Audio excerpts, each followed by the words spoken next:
সূর্যদেব, আজ আমার ব্রতকে তুমি সফল করো। সাবিত্রী দেবীকে সাক্ষী করে আমি আজ নির্জলা উপবাস রেখেছি। তাই যতক্ষণ না আমার স্বামী আমার কাছে ফিরে আসছে ততক্ষণ আমি এই উপবাস ভাঙবো না।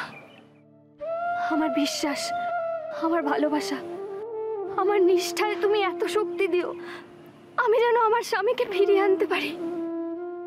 আমি কোন মুখ নিয়ে ওনার কাছে যাবো তুই বলতে পারিস? আরে আরে নিজের অধিকারে তুই ওকে ফিরিয়ে আনবি। মেজা ভাই, তুই কিন্তু ভুলে যাচ্ছিস তুই ওর husband. And I am sure তুই নিজে থেকে ওকে ফিরিয়ে আনতে গেলে ও সব কিছু ভুলে গিয়ে তোর সাথে ফিরে আসবে। হ্যাঁ, এই কথাটা তুই বলছিস আমাকে? তুই প্লিজ মেজা ভাই, প্লিজ নিজের মাথা থেকে এই ভুল ধারণাগুলো বার কর, ঝেড়ে ফেলে দে।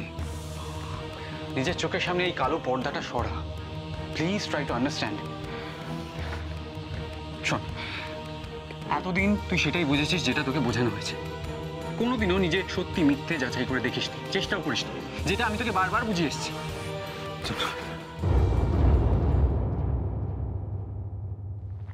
আচ্ছা আচ্ছা, তুই তো বাচ্চা নোস যে যে যা বলবে তুই মেনে নিবি, কিন্তু দীর্ঘদিন ধরে তুই সেটাই করে এসেছিস। কেউ কেউ নিজের মতো তোকে চালনা করতে চেষ্টা করেছে আর তুই চলেছিস অন্ধের মতো। তাদের কথা বিশ্বাস না করে তুই যদি নিজে সত্যি মিথ্যেটা যাচাই করতিস তাহলে তুই বুঝতে পারতিস আমার না একটা একটা ফুলের মতো পবিত্র, ওর মনে কোনো পাপ নেই রে।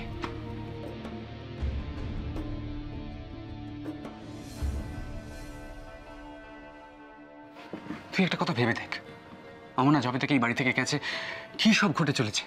একটার পর একটা আনওয়ান্টেড অসম্মানজনক ঘটনা ঘটে চলেছে তোর সাথে এবং এই পরিবারের সাথে। একবার নিজের দিকে তাকিয়ে দেখ মেজা ভাই। আচ্ছা সত্যি করে বলতো, আমার না যবে থেকে গেছে তুই একদিনও শান্তি পেয়েছিস, ভালো থেকেছিস?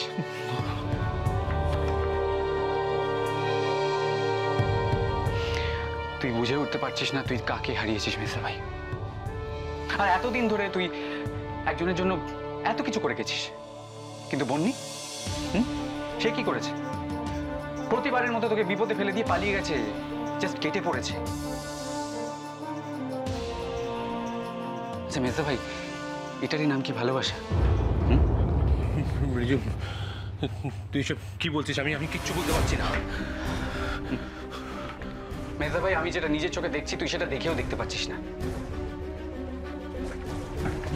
এতদিন ধরে তুই আর বন্নি অহনার ভালো মানুষের সুযোগ তুলে ওকে নানানভাবে ঠকিয়েছিস, নানান ধরনের মিথ্যে কথা বলেছিস। তুই সেটা অস্বীকার করতে পারবি না মেজা ভাই।